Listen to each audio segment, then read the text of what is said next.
Wednesday. You are watching the Pandemic Proof Singer Series. I'm your host, Danielle Tucker. I'm a singer, vocal coach. I'm a singer for the Mighty Untouchables band, and I'm also the recent host and producer of the Pandemic Proof Singer Summit. The live stream that you're watching right now is for singers, about singers. It's about moving forward in the midst of pandemic and industry shutdown. It's about community and lifting one another up and inspiring one another. And it's about doing hard things. We can do that. And tonight, my guest is kind of a genius in this area, and I just love her to death. I know you will too. She is returning. We had the great fortune of having her speak at the Pandemic Proof Singer Summit. It is Carissa Lynn Renner. Let me tell you a little bit about her. She's an intuitive vocal coach who helps women, entrepreneurs, and singers create alchemy with their voices. She believes that your voice is your most powerful asset. It's the direct pathway to access your most authentic, confident self. It's the key to making more money, magnetizing soul-aligned fans and clients, and learning to love yourself more deeply than you could have ever imagined. So, without further ado, let me bring on this wonderful woman. Hey. Hey! And let's all note your fabulous lip color. I'm loving it. Very on brand. The hot pink is in my brand, so I'm always wearing Yes. it. But I was telling Danielle before we got on camera that this lipstick is kind of a talisman for me when I'm gonna go. And I tell my clients this who want to be live or who want to like share their music or go on stage and they have that little bit of nerves. It's like choose a talisman, kind of put on a character, and whenever I slide this lipstick on my lips, it's like boom, I'm ready. It's like Beyonce and Sasha Fierce, right? Like she puts on those fishnets and her heels, and like it's a new person that sort of emerges. So that's the story behind the lipstick. You'll rarely see me live without a bright colored lipstick on. Yeah, I'm totally on board with that 100%. I know I said too that like I tend to do my hair and makeup all the time, not because I feel like I have to or that I'm not, good enough naturally.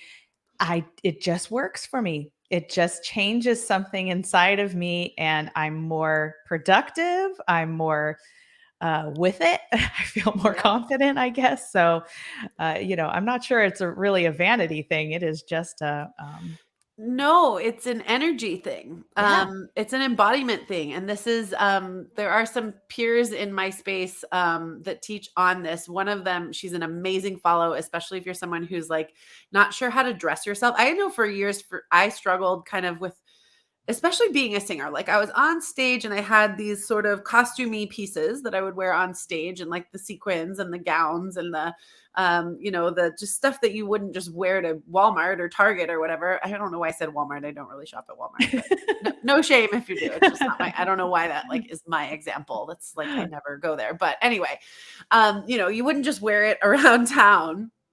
And then I have like lots of yoga and like comfy clothes that I wear, but I really always had a hard time just kind of dressing me. And so Mhm. one of the follows I've really enjoyed interacting with her content. Her name is Ejeni Schultz, Ejeni on Facebook or Instagram. I can't remember, but it's Eyenie, Ejeni.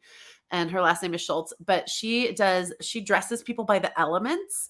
Oh, So fire, air, water, space, and earth. And she added space in there. So I'm a fire, which is pretty obvious. And then it turns out I think I'm a space. I'm pretty equal between space and water. Water is very flowy and space is kind of out of this world, like metallics and just kind of funky. Like David Bowie's very space, and fire is like interesting edges and bright colors, and it's like kind of that rock and roll vibe. So after interacting with her stuff, she's an amazing follow if anybody's interested in going and checking her out. wow. But she's got a podcast too called Be the Icon. But yeah, learning that way of like that formula of dressing myself just changed everything. And the real message, it had a lot less to do with vanity than it does with energy. And this is like the first fashion person that's ever sunk in with me, because I'm not really a fashion interested person. Like I've never been into labels, or like I'd rather spend money on my home than on my wardrobe. I'm just not like super, super into it. Mhm. But the thing that really got me excited when interacting with her is that it's like, it's an embodiment. It's like an energetic charge. Like, what do you want to get done today? How do you want to feel at the end of the day? How do you Mhm. want to feel? How do you want your songs or your content or your writing to come through and translate? And then how would that person dress Mm. versus, because forever I'd be writing my content or writing my music in my PJs and in my sweats. And like, I'm cool with that. I wear makeup very rarely when I'm just by myself. Um, I'm totally comfortable being seen in public and online without makeup on. I'm comfy in my own skin. But Mhm. that shifted something. It was like, no, if you charge yourself with this hair, makeup, wardrobe that like kind of is that version of you, the best version of you, like that Mhm. energetic yum, then it comes through and it translates into the energy of everything that people interact with you. So it really is another way of sort of magnetizing your ideal fans or your ideal clients, or sort of just speaking into this character and I don't know, character is not the best word, because I do encourage people to be very authentic online and Mhm. in their music and in their writing, but there is kind of like, you do kind of need that cloak of protection so you don't get hurt when you get rejected online, because you're not for everyone. And that's an important thing to know as a singer and as an artist, is that like you're never going to please everyone. And the harder you Mhm. try, the more diluted your art gets. So it's like Yeah.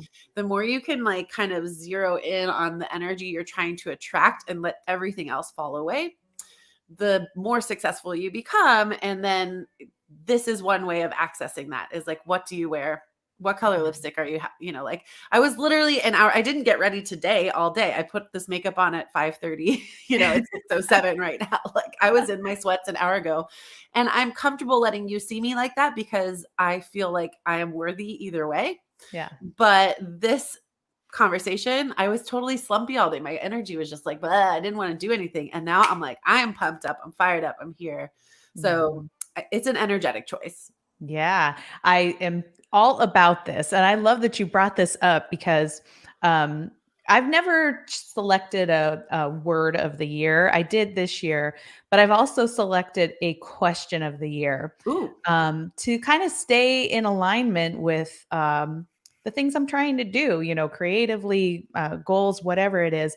And the question is, how do I need to show up to make this happen?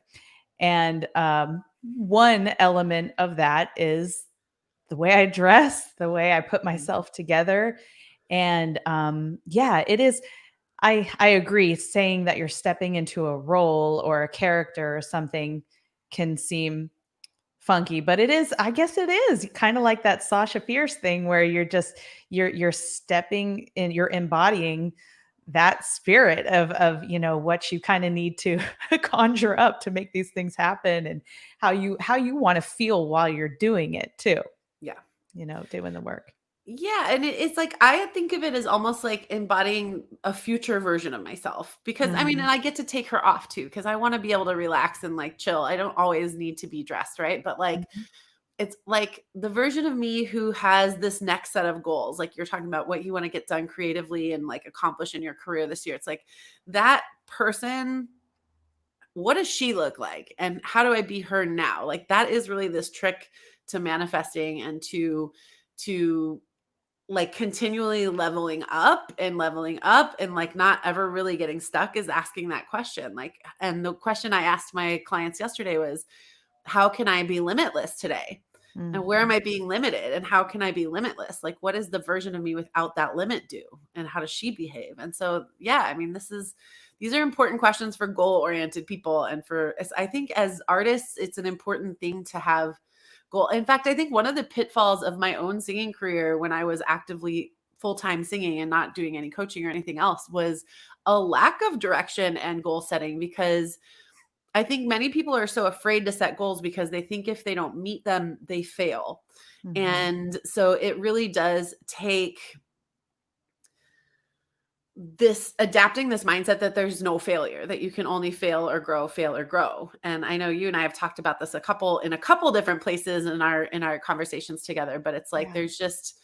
there's either lessons or winning. There is no fail. And I think people are very hesitant to set, goals, because it's like, well, if I don't meet it, then I have failed. And it's just not true. It's like, it's an arbitrary number. You set the goal, you get to move the mark whenever you feel like it. If and usually by setting the goal, even if you don't get all the way there, you're going to get maybe like a little farther than you had if you hadn't set the goal. So intentionality is everything. And like when we're talking about energy,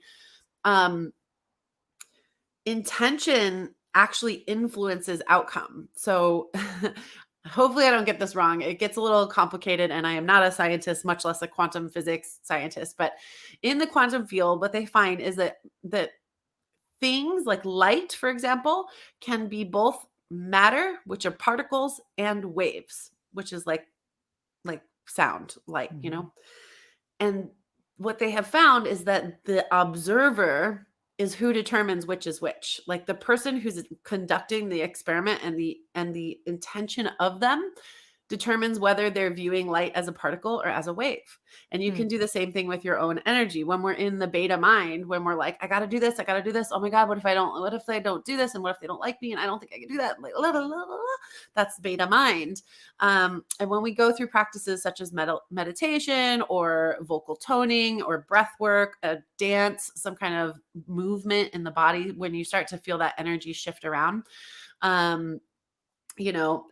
Jeffrey Allen Berkeley says science. Yeah. Hey, Yes. Jeff. Hopefully I'm getting the science right. But when Yeah. we shift from beta mind into alpha waves or theta waves, and theta is a little closer to sleeping, and the alpha is kind of in between that, like running monkey mind and the sleeping mind.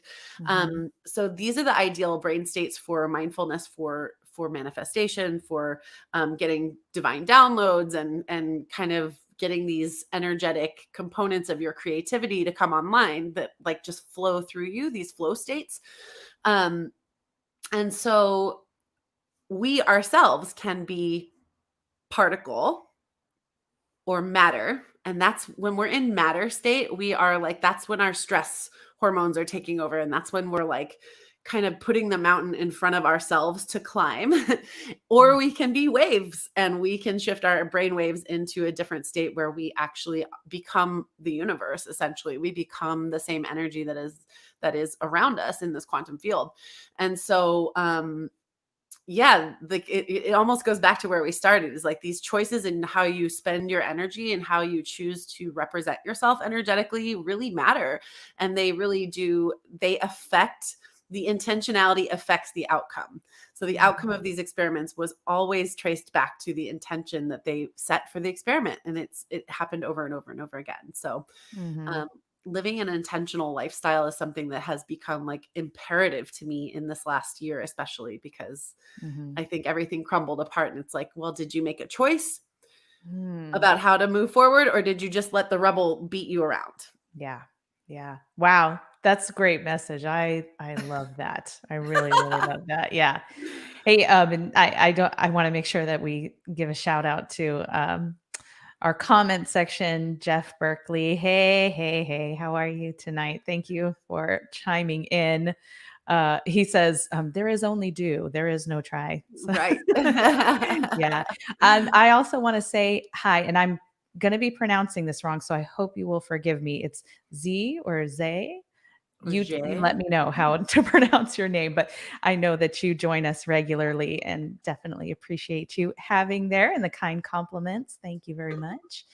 But so on that note, intentional living, this is what I love so much about your coaching practice, because it is so like, it's so heart-centered to me. And that's such a powerful thing. And I know that you really strongly focus on, intuitive living, and, really bring that into your coaching practice.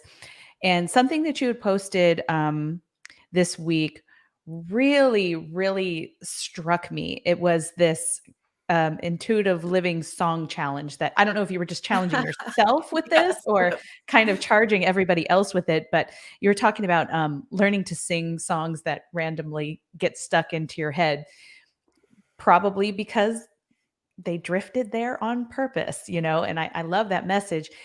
And the fact that you had kind of identified where the root of this song was in your life, kind of tracking back to when you were first introduced to it, and obviously first when it made an impact on you.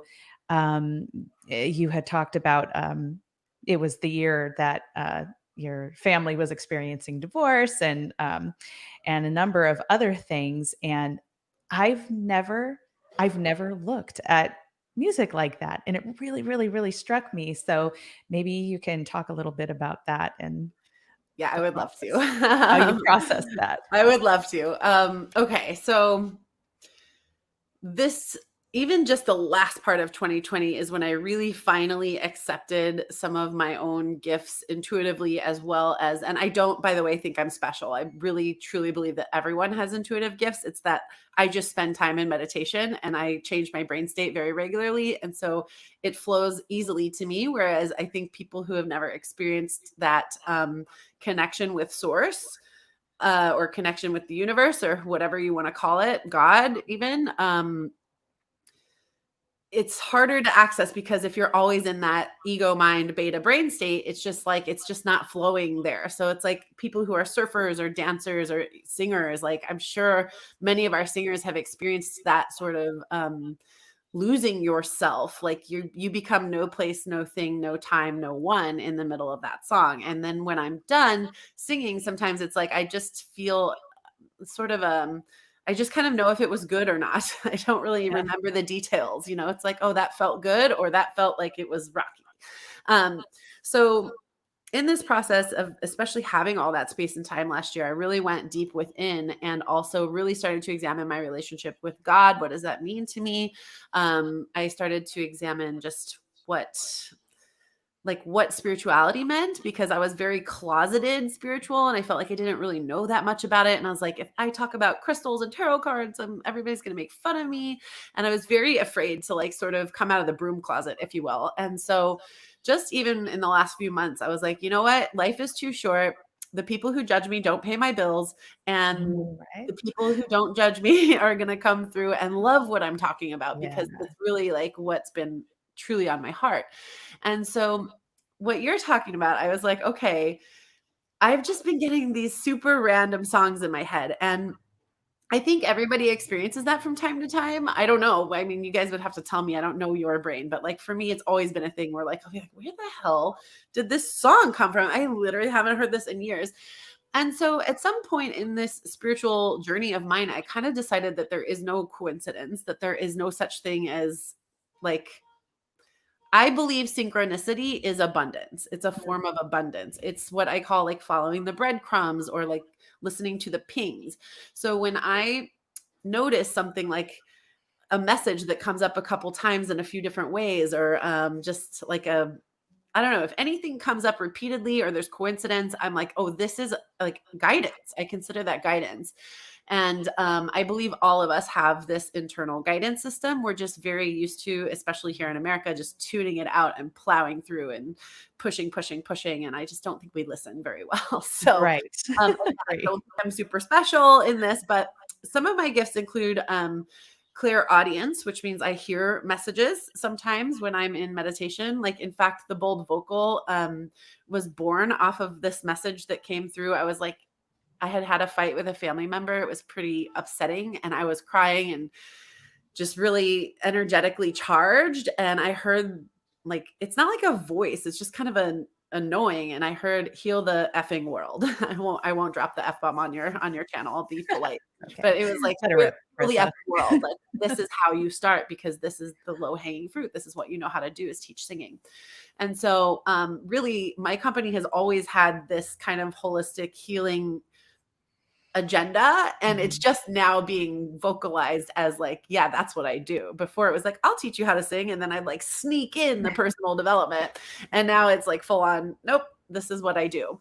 And so part of that clairaudience is like, you hear things. And I started to wonder if maybe the songs that are running in my head are messages too. Like, is there something here for me versus just some randomness? It's like, it makes no sense. So the song I posted was Coming Out of the Dark, which is a 1991 Gloria Estefan hit. Like, I was 9 years old when that came out. And I don't listen to any radio or Spotify channels that would play. Like, there's no reason Yeah. that this song should be circulating in my head other than maybe the message or maybe that. So, and it's just about getting curious. So I was like, well, I wonder how this got here. And Hmm. another one that came in recently was Forgiveness by Don Henley. And it's like, I haven't listened to a Don Henley solo record. Like, I mean, apparently adult contemporary is all of my guides love early 90s adult contemporary hits. But so yeah, I started looking at that and I was like, okay, forgiveness. Like, well, what do I need to forgive? So first, that's that question is like, why the word forgiveness is like, it's literally just forgiveness, forgiveness. And it's just looping. I'm like, okay. So that kind of sent me on where do I need to forgive myself? Where do I need to forgive others? What kind of space can I clear by acknowledging that forgiveness is a theme that's like intuitively coming through me?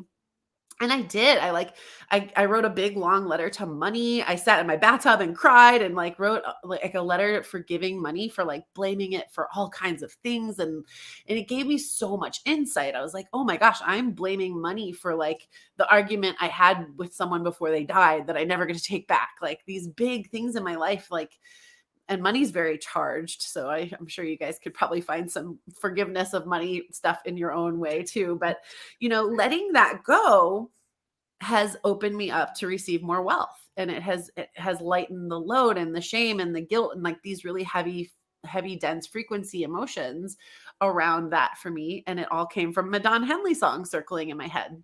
So then I was like, okay, let's keep doing this. And the next one that came was Coming Out of the Dark. And it was so interesting because I was like, well, when did I even know this song? So it's from 1991. That was when the year that my parents split. And I was often probably at work with my mom. She owned a hair salon. And so she became a single mom and I was like a young kid. And so I remember going to work with her pretty often when she didn't have childcare because she owned the salon. And I was pretty precocious. I would like answer the phones and, sweep the floor after haircuts and stuff. She'd like have me work a little bit. But I can totally remember that song playing over the top 40 radio station in my mom's salon when I was a kid. And that was probably that first time in my life when I was really, truly sad and confused and realized that singing was that outlet for me, that like when I sing, I feel better and I can kind of escape my day-to-day problems. And I don't ever remember singing that song in particular. So it's not like this is something I love. It's not even a song I remember like loving. Mhm.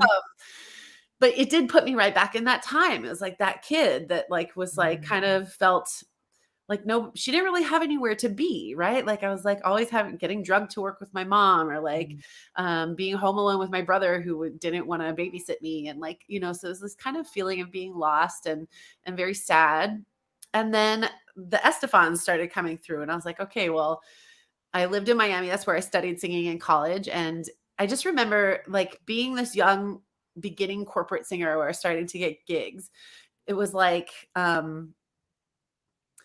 if you were on a gig with somebody who played in the Miami Sound Machine or in the Estefan tribe, you were like, oh, like that Yeah. meant you were like climbing that ladder because the Estefans essentially ruled Miami music for the last few decades. And I'm sure it's kind of been taken over by Shakira and Pitbull these days, but Yeah. like, like that, I'm sure the Estefans actually still have quite a grip on that community. But so it was like, I don't know. And this song in particular was written by John Cicada, and John Cicada sang the Oh, background vocals. And my vocal coach, my mentor, Beth, toured with John Cicada doing his background vocals. And so like, this is actually like a direct lineage of my mentors is coming like Gloria, John, Beth, me. And so it really put me back in the shoes of this 20 something year old kid with like super big dreams. And it kind of made me reflect on the places in my career where I kind of messed it up, but like I can see as an adult where I chose away from something I thought I wanted but I didn't really want it. And then, and then when I read about what the song is about, it's about she was in a tour bus crash. She got hit by a semi truck in her tour bus and it broke her back. She had to have a very like delicate surgery and they weren't sure if she would walk again. They thought she might die. She was almost dead. And like it took a year to recover and start singing again. And this was the debut song that she was like, this is the song I'm going to come back with. And she does say in an interview, like, I hate pity. I don't want people to pity me. So this is the only time I'm mentioning it on this whole new album. I'm going to do this one song about triumph. And I thought about that too. And I was like, okay, well, like all the hardships in my adult life, like I finally found kind of this spirituality that really feels like home for me. It feels like for the first time in my life, I have a relationship with God that doesn't freak me out. Like I can say God. Like a year ago, I couldn't have even said the word. Even like, you and I both sing at Seaside. Mhm. And it makes me like the word prayer would make me uncomfortable. The word God would make me uncomfortable because I have some religious wounding from being a kid in the Bible Belt in the Midwest. And my mom was raised Catholic and my dad, I don't know. He used to go to the church at the racetracks on the weekends. He was a race car driver. But I was taught like a Christian background. But then I also like at some point kind of went through a born again phase. And then my best friend broke up with me because I had like gotten all Jesus freaky. And so she like kind of shunned me and all my friends turned against me. And so like just the mention of God or prayer has really made me uncomfortable up until very recently when I finally defined it for myself and what it means. And I defined it through the lens of quantum physics and energy. Like this energy is God to me. And energy is everything. And I am God and I am energy. And all of that, right? And we are each other. This sense of unity has really come home for me. And so this song Coming Out of the Dark, it was like this, what led up to me finding this was an almost decade-long period of grief. And, you know, it does feel that way. It's like, oh my God, I feel like I finally see the light. Like there is life after death for me. That's what I believe. I don't believe in heaven and hell though, right? I believe in consciousness and I believe that consciousness is everything and that's my medium that I play with. So yeah, learning to sing that song, first of all, and two, it taught me new skills. I was like, oh, I can't do some of this. Like, let me actually like bring my chops up to speed while I'm at it and like explore what this song feels like in my body and to like really get to know it the way a singer would get to know it. So that was a very long answer for a very short question. But yeah, that's kind of my plan is to let those intuitive hits really take the lead and trust that they're not an accident and like that I'm meant to find or see or know something from it. Because even if I'm making it up, I still gain so much insight from it, whether or not it's like actually a psychic download or if it's just some random part of my brain firing from 20 years ago. It doesn't really matter because it allows me this vehicle to really get to know myself and heal myself. Like all of these little pieces that kind of shatter through your life get to be brought home and like integrated back into the whole. Yeah. Yeah. Ooh, sorry. I talk a lot.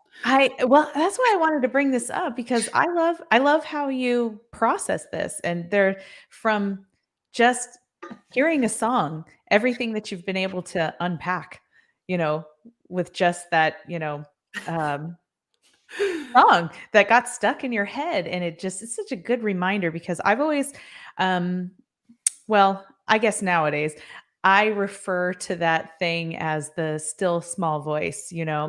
it's more often than not one that I ignore. But on a good day, I will slow down and I'll, listen to those things. And I can definitely look back on so many occurrences of paying attention to that and how much it helped me process things or helped me take um, big or small actions that led to major turning points in my life, and I love that you posted that. It was just such a good reminder. And I'm glad because I was like, that was one of those things that felt kind of risky to me. Like I was saying about putting on your talisman and being like untouchable online. It's like, this could go one of a couple ways, and just being able to detach from that and just say, hey, if people don't resonate with this or if they don't like it, then whatever, who cares? I tried something. It's like, it's not the end of the world. But I mean, I say that. And then of course, I'm sure there will be a point at some point when somebody trolls me and I'm like, in a blanket around the corner, just crying for a couple days, but I'll get over that too. You know what I mean? Like I can handle it. But, the still small voice within is actually a unit in the personal development program that I teach right now, which is called Own Your Voice, Own Your Magic. And I'm thinking of rebranding it for the relaunch to vocal manifestation method, because it's really, I as like I've been toying with it and actually living through it, like letting it live through me and teaching it, it's turning out to be quite a bit about manifestation and reaching your goals by using your voice to clear your energy, to set your boundaries, to speak up for yourself, all these things that come along with like achieving something along the way. And but the still small voice within is one of the units that I taught, and that's exactly what it is. It's getting quiet, getting still, and like listening. And then the real key is what you're talking about, is actually trusting it enough to do exactly as it says, even Yeah. when it seems like totally out of left field, or like it's very hard for us to unlearn some of this, because sometimes my still small voice within is like, you need to just go get a bag of chips and sit on the couch and chill. Like, you need to just not do anything right now. Yeah. And that's really hard when we've been trained that, like, to accomplish something, we have to do, do, do, do, do. And Mhm. so learning to stop doing and start being some way is challenging for, I think, definitely for American culture. And I'm sure for many, many other people in the world. Um, so learning to trust it and act on it blindly, that's kind of where this song thing came from, was like, I'm Mhm. just going to do exactly as it says and like not question it and see where it leads me. Because what I found is like this guidance system that we all have, this intuitive knowing, it's it's lighting a path. It's um like the airline flight attendants, and they're like, in case of emergency, the aisles light up and you follow the light. You just like, it's right here. It's illuminated for you. We made it as easy as possible Yeah. because we know you're going to be panicked and freaked out. So look, check it out. There's these light strips. We're going to be here. We're going to show you what to do. And I feel like that's what the inner guidance system does. It's like, it is lighting the path for you. Mhm. And it's like, "No, but over here, I promise if you follow this, it's gonna be so much easier." And you're like, "Yeah, no," and you do this. And that's why I say you can't fail, you can only have lessons, because when you take that other turn, that you ignore the lighted path, you get the lessons. And this is when life gets bumpy. It's when things get hard. It's when you kind of keep getting these obstacles in your way, one thing after the other, these hurdles. And so when that's happening to you, I invite you all to just stop, put a hand on the heart, put a hand on the belly, start to take some really nice, slow, deep breaths, calm your nervous system, and take a moment to just listen to the voice. Like, what should I do right now? And if you stay still and quiet long enough, it comes through. There's an answer. And Mhm. that answer is never a lie. It's just never the wrong answer. The Yeah. only time you get the wrong answer is when it's like the ego mind talking. And there's a way to tell the still small voice within from the ego. And it's that the ego bargains with you. And it's like, yeah, but if you did this, and it like kind of jumps on either side of the fence, and it's very Mhm. concerned and like, but there's a lot of buts. And the still small voice within is much quieter. Like, that's why they call it that. It's not as chattery, but it's always truth. It's always in your best interest. And the still small voice within never calls you mean names, and it never criticizes you, and it never tells you you can't do it, or you're not good enough, or nobody loves you, or you none of that. That's all here. And the trick to living this intuitive, intentional life that unfolds in this such a beautiful way, in spite of a pandemic, in spite of a crazy election, in spite of an insurgence, all of this happened around me this year, and it was horrible to watch. Like, I am not affected by that. But my career and my faith and my solid footing has stayed beneath me Yeah. because of this, because I got out of here and got into here. And Mhm. singing does that. We have to bring that belly breath really low in the body. We have to pass that vibration through the chest area. Like, we're literally spinning open our chakra centers by just making the sound and creating the proper breath support to make that sound. And so, singers, you have a huge advantage in this work, that you already know how to use your voice and resonate and breathe. And these are the things that put you in a state of being able to really hear your intuition. Mhm. Yeah. Yeah, I love the way that you connect these things, and that makes me think actually of another thing that you had posted about breath and how things connect, originating from the breath. Um, and it is, I mean, it's kind of a different topic, but at the same time, it's not. They're all It's the same talking topic about for me. talking about starting from these very simple, basic, organic things. But tell everybody about the post that you made. You know what I'm talking about, Yeah, right? yeah, I know what you're talking Okay. about. So, um, the foundation of the post is that the quality of your breath determines the quality of your voice. So I teach that to singers all the time. It's like if they're not pleased with their vocal tone, the first thing we check in is with the breath, because sometimes it's the resonance, sometimes it's the larynx. Like there's other mechanics involved in vocal tone, but almost always, if you come back to the breath, if you take that quality breath first and then sing, you're going to get a quality of vocal tone that is more pleasing. So the Mhm. first, pillar is the quality of your voice, or the quality of your breath determines the quality of your voice. And then the next pillar is that the quality of your voice determines the impact of your message, or the hubby's walking around back there.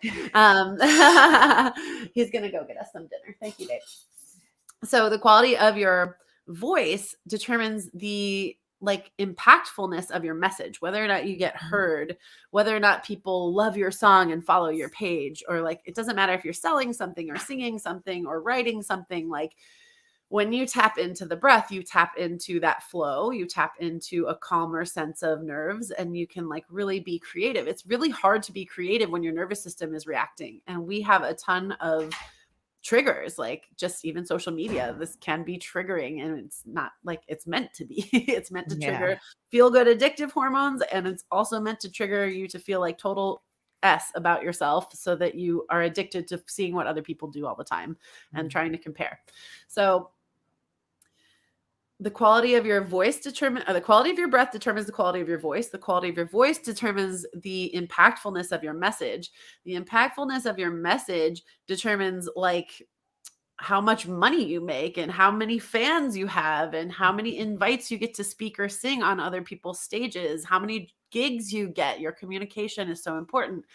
And that really affects your quality of life. So when you boil it down, the quality of the breaths that you're taking into your body directly impact the quality of the life that you're leading, whether you feel calm, happy, fulfilled, and excited about it, or whether you feel stressed, not enough, and you know, inadequate about it. Because if that's the case, I almost guarantee you're spending your life from the neck up. You're breathing from here up, you're staying up here in your head, and you're not getting into your body with your breath or with your emotions. So, Yeah.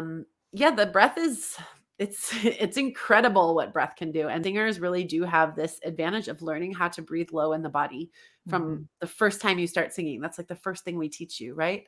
Yeah. So it's I do feel like I think singers spiritually have an advantage over most people in a couple of ways. One is the breath. Two, I think when we learn resonance and when we learn how to really sing powerfully, you've heard the saying maybe that singing once is like praying twice. Mm. I Ooh, I think like we that. just tap into universal energy faster by singing. I think it's more impactful. It's like Yeah. it just because music is the language of the universe. Music is universal language. It crosses all time, all space, all cultures, all boundaries. Mhm. It's something that raises the frequency of the room no matter where you are. I mean, I suppose you could argue that death metal and things don't, but for some people that makes them very happy. I Yeah. think there are sounds that are cacophonous, that are not pleasing and necessarily soothing, but Mhm. for the most part, music is it's a universal language. It's like mathematics, and so I think when you communicate in terms of music, you really actually are speaking the language of the universe. And I think you just get closer to God. And before I was able to say God, before I understood what prayer meant for me, before I was spiritual and thought that God only meant religion, Mhm. I would have told you that the way I pray is to sing. The way that I connect with God is to sing. And it's because Mhm. it creates a feeling state. It creates a state in my being that Yeah. feels peaceful Yeah. and excited too. Yes. Oh man.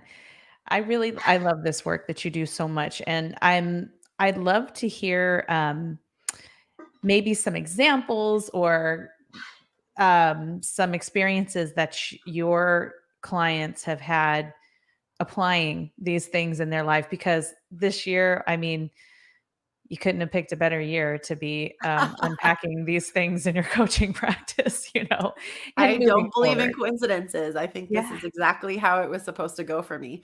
Mhm. Um, well, yeah, like recently, again, I started working with not just singers, but also women, because I really do believe like the future is female, or like I really stand for a world where there is more feminine leadership, and today was like the perfect example of what Perfect. is possible. I don't know if you watched any of that and got Yeah. chills and cried and did all the things, but Yes. watching the poet who spoke, watching Kamala take her vow, not her vows, is it her vows, her Her words. I have a lot of them until I really need them, and then they're gone. But watching her swear in, like Yeah. her oath. It was so moving. And whatever you believe politically, like obviously not everyone supports this team being in the White House, and that's okay. But there was a piece of history made today, and it really does support where I see our world heading. We're actually, if we want to go out to the woo side, which I do like spending time there, we are headed into the age of Aquarius. We're actually, right now we're in Aquarian season, but we're Mhm. actually headed into the actual age of Aquarius, which is more about self autonomy, more about sovereignty, personal freedom, less like government being one person ruling over them all. Mm. Um, and it just has a lot of themes of freedom. And I think we're starting to redefine what freedom means and who gets to participate in this system of freedom, Yeah. and whose voices are represented. That's a very important pillar of my work, is like representing voice on all levels, not just singers, but what is your voice, intuitive voice, your speaking voice, your political voice, your written voice, like your creative voice. These are all important for every single human. Mhm. And so getting to see you know a very young poet stand in the shadow of Maya Angelou today and like step up to that same mic, or maybe not the exact same mic, but you know what I mean, and read her poem that was so brilliant and so perfect for the times. And I was reading that she did not they didn't tell her like what it had to be about. This was just, they just gave her a blank slate, and that's what she wrote, and it was so Wow. perfect. Yeah.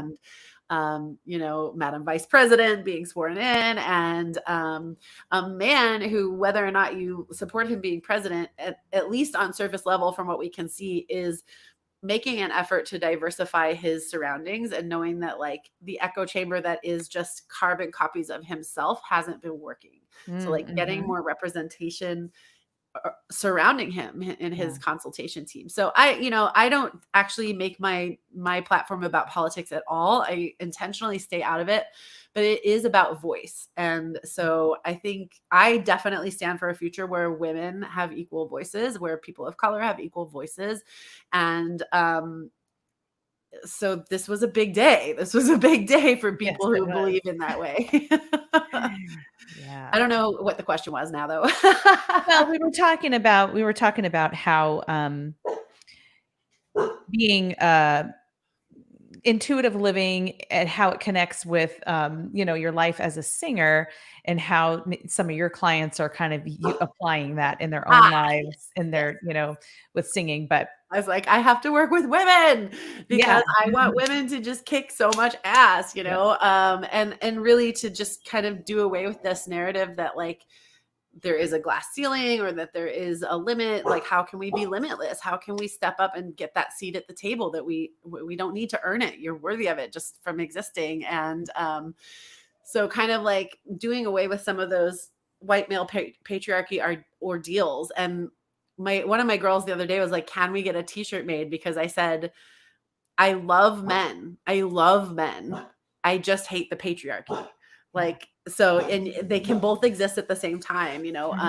So I'm definitely not a man hater. I love men and I love divine masculine, but I really do think it's time for women to rise and shine. And we must first kind of do away with some of these conversations. So in this container where this is the specific work, we're not singing in this container. We're really talking about these themes of voice and what it means across many levels. One of my girls was living at home in her parents' basement and she was just feeling really stuck and not sure where to go. And in the time that we've been working, she's manifested a free place to live in New York City, which is like the dream place she wants to go. She got a gig from one of our fellow clients. She's a writer, an aspiring like pro writer. She got a $500 like, she didn't even ask for it. My client was like, I will give you $500 to help me write this email sequence. So she got another freelance gig. And then a client she already had offered to pay her for the year up front instead of going month by month. And so she's like, let me just pay you this sum. And so in the course of our work and like moving through this and like she was feeling so stuck and lost, all of a sudden she's got a free place to stay, $500 in her bank account, another client that wants to pay her up front, which totaled like exactly the amount of money she needed to get to New York. She did not get a job that she had applied for, but I could tell she didn't want it. And it was sort of like this blessing, you know, it was like she applied for the job, she didn't get it. And then all these little other things started falling in place. And that's what I'm talking about, the path. When you're making the decisions that are going to serve your life and your purpose, even if you don't know what your purpose is, like you don't even have to know. It's there, whether or not you're cognizant of it. These little cogs kind of fall into place. And so that happened. And then another of my clients wants to be a homeowner. And so in the course of our work over the last few weeks, we opened up a savings account for her and, you know, the nail salon shut down. So she's like, I'm going to put all of my money from getting my nails done into the savings account. And then I think there was she had another stream of income that, you know, it was something she set up a while ago. And I was like, where's that money going? She's like, oh, I don't know. I was like, okay, we're taking that money, reroute it into this bank account, you know, and then we're like, how can we like kind of pull in some other streams of income for you? And, you know, now she's got a bank account with like over $1,000 in it that she's like putting toward a down payment of a home. And it happened like that. And it's like, people think $1,000 is a lot of money, and it is to a lot of people. But like we pulled that together in no time flat for her just by like rearranging her resources. And so I think that's one of the things with like manifesting that people don't get is like, they think it's just like money falls out of the sky and hits you over the forehead and you're like, boom, I'm rich. And it's not like that. It's like, you have to take aligned action toward your goals. And a lot of people, you know, if manifestation is not a word you like, we can call it goal setting. But the only difference is we approach your goals by aligning your energy with it instead of just like plowing through. We've been taught to just chug along and like try. And the harder you work, the farther you'll get. And manifestation says, no, the more universal you be, the easier it becomes to be the thing that you want, to call in the thing that you want. And so, yeah, I mean, like that happened within a few days. She had like $1,000 in a bank account that she started for this homeowner. And then that action becomes like, now I can do it. I can see it. The vision becomes so real versus like before it was like, oh, I couldn't buy a house. That's like a lot of money. And like, where am I going to get the money? And it's so expensive and something, all these stories. And then all of a sudden she's got this bank account called down payment on a house with $1,000 in it. And it becomes more real every little step.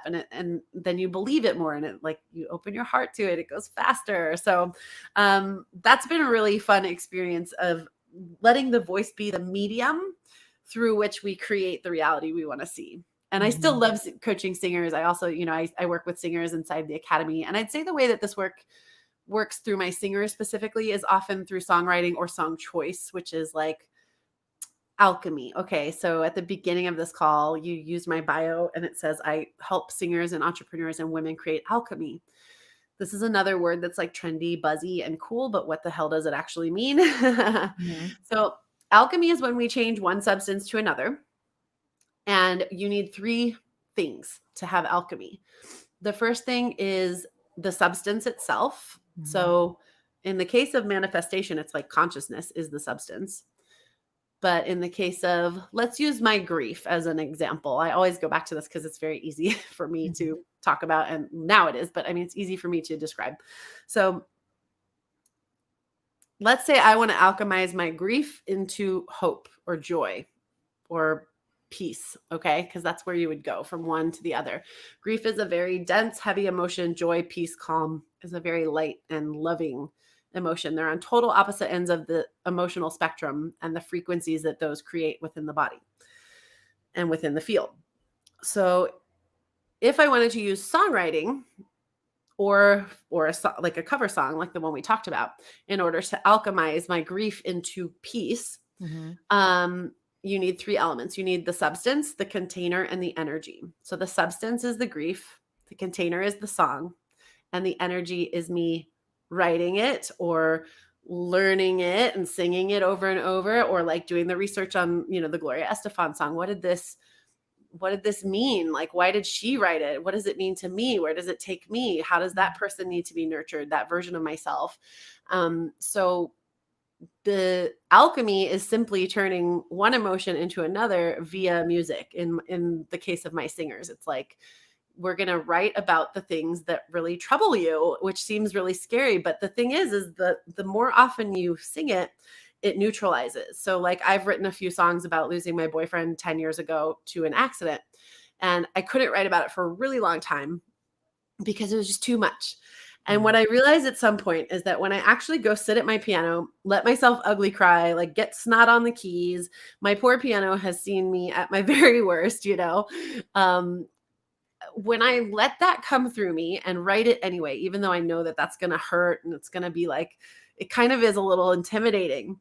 Mhm. But when I let that happen and come through, it changes. That's the alchemy, right? The song becomes this container in which the emotion neutralizes, and it first becomes more neutral, and then eventually over time becomes joyful. The song that I wrote called Elegy, which is literally an elegy. It's like about his death. And I'm talking to him in it. I'm like, I say the word you, I'm like speaking to him as a person who's no longer with us. And it's like, it's just this, like, Mm. it killed me to write it. And it went from being so hard to write to something that I did often enough that like, I couldn't even sing it without crying at first. Like when I first wrote it, I'd get on stage to do it and it would make me cry. And then I did it again and I did it again and I did it again. And eventually I stopped crying and it felt kind of neutral. It was like, just Mhm. chill. And then I did it again and I did it again. And now when I sing that song, it brings me joy. It Mhm. it like brings me so much peace. And it's because that thing that was so difficult to be with through the container and the energy of music and singing became something that was more easy to be with. In fact, Mhm. pleasurable to be with even. And Yeah. it's really helped my heart heal. So that's what I mean about alchemy. It's those three elements: substance, container, energy. And when you put those three together, you can create magic. Yeah. Oh man, that's so great. I love so much how you break this down and the examples that you gave. Just applying it in your life and how it works and with your clients and everything. I think I just want to say, to whoever's listening, if this doesn't resonate with you or if it feels like it's too out there woo for you, I just kind of want to challenge you to um, drill down to a lower level of this and really kind of simplify it. Because if there were ever a time in life to consider these things, it would probably be now. So, most of the audience here are singers, and times are tough for singers. Things are looking more optimistic, but still tons of uncertainty. And so, if you are just swimming in that uncertainty and sadness, depression, or just, not knowing what to do, consider some of these practices. Just, listening to that still small voice, or trying to, use something as simple as processing through a song like this. I know that this can come in so many different, variables or, formats to use, but um, that's just one of the things that I love so much about, your coaching practice, because the timing just couldn't be more perfect, to be able to apply these things. And I think what you're doing is great. So add on to that for me. Tell everyone what, if this is kind of a new concept to someone listening, but they are in a difficult place that could use some getting unstuck or wherever they're at. What are some like super simple starter steps? Yeah. Start small and start with where you are and with what you have, because I think when a lot of people, I think meditation is almost always the first key for me, is like a mindfulness practice of some sort, because we have to get you and your body to understand that there is another state Yeah. other than beta brainwaves and fight flight mode. So first, it's very important that you actually connect with source, you connect with universe, or you can just call it connecting with yourself, coming to your higher self, because there is a higher self within you that always is looking out for you. And it's not based in fear, it's based in love. Mm. So kind of that's a great question to ask yourself when you're making decisions, or when you're just like trying to figure something out. Is this fear or is this love? Is this fear or is this love? Does this put me in my worth or take me out of my worth? And that's your answer right there. Like, just go for the love, go for the worth. And that's tough for some of us, especially if we have some self-loathing tendencies, which I certainly did. And in fact, I came to this work through depression, through anxiety and depression that was crippling. So it's not to say that you need to be all sunshine and rainbows. In fact, emotional intelligence means that you actually feel your feelings. And the difference is after a while, you start to learn what feelings need to be processed. Like, when do you need to sit down at that piano and weep until you're Mm. done? And when do you just shift your energy and let it go and go, this is Mhm. old. This isn't for me anymore. I don't allow this anymore. I don't want this anymore. And Mhm. just let it go. And you can just do a simple mindfulness practice to shift your energy. So I'd say the easiest step is a meditation practice. And I think a lot of people get overwhelmed and intimidated by that because of a few misconceptions. I think the first misconception is that you have to like sit on a mountaintop in perfect silence, and it has to be like hours of your life, and you sit in the cross-legged, completely rigid situation, and like you leave your body and it's this huge thing. And there is that in meditation, that is, but that's like a stereotype, and those are very advanced like monks and things that do that. Yeah. It's not the typical American living our day-to-day life. So the first step, I started using the Calm app. That's where I started, which is not free. But I paid for it. It's like $60 for a year. And that Mhm. like really was a big turning point in my anxiety and depression, was a 10-minute per day practice. And it like checks it off for you. So I did the thing where don't break the chain. I saw how many days I could go in a row without breaking the chain, and then I'd try to beat my record, and it just became kind of a little game. The universe loves games, it loves play. So Mhm. it's, if you can find a way to make this fun and easy, that's the best way. You don't want it to be hard or something that feels like a to-do, because you're not going to do it. So make it fun, make it easy, and don't make it a big thing. Like, just 5 to 10 minutes a day is enough, and it can be guided. You don't have to do it on your own, because I mean, I've been meditating for a long time, and I still am like, what do I do? Do I like need to like go through a certain process, or do I just sit here? Mhm. Like, I like guides because it helps Yeah, me, me too. focus. Me too. And also know that meditation can look like a lot of things. There can be movement. If you're somebody who feels unsafe, is probably the best word, sitting still. So either you have a mind that gets stuck in rumination mode, where that like intrusive thought is on loop and you can't stop it, then sitting still and quiet might make it worse, right? Yeah. um or if you're somebody who has had any sort of bodily trauma, like sexual trauma, or abuse of any sort, being still and quiet can be it can actually respark trauma. So know that if that's you, and like that you can't just force. Most of us have a hard time sitting still, especially when this is new. So if you're not somebody that falls into those categories, just force yourself to sit there for 5 minutes, and just force it until it becomes easy. Your body will follow your mind. If you're like, no, I know you want to get up, I know you think you have to pee, I know you think your nose itches, but it doesn't. Just sit still and breathe. If you can make yourself do that for 5 to 10 minutes, your body will follow. It'll be like, after a couple times, it's like, oh, I know what we're going to do here. Cool. Yeah. Okay. But if you're somebody who has trauma, or like really severe rumination or anxiety, then that might not work. And all it could be is like, go for a nature walk and don't speak. Don't put on headphones. Don't put on music. Don't put on a podcast. Go out and be silent and like take in with your senses. Breathe the fresh air. Touch the leaves. Hug a freaking tree. Put your bare feet on the ground. Like go be with nature, and that counts as meditation too. Dancing counts. Like there's a lot of ways, but the most simple and straightforward would be just to sit down in a meditation. And I think if you're looking for something free, I really like Insight Timer, because they have guided meditations, and that is a free app. And they also have like little gongs and bells that you can set a timer for 10 or 15 minutes. So when you get a little more advanced and you maybe don't want all the guidance, you can just sit in silence, and it'll like just give you a timer, and it's way less abrupt. Because I can tell you from personal experience, just setting like an alarm on your phone, if you get really into the meditative state and it's all like, and you're like, like, Yeah. oh my God, like it's so harsh. So I like Insight Timer because it's like a gong or something, or chime, it's not as abrasive. And yeah, like those very easy questions. How can I be limitless today? Is this love or is this fear? How does this put me in my worth, or does this take me out of my worth? These little mindful things, and like checking in with your body for a yes or no. Your body will tell you if it's a yes or no. If you're having a hard time with a decision, one hand on the heart, one hand on the belly, 3 long, deep breaths. Should I do this? Yes or no? And then listen. You will hear a yes or a no. It will be clear.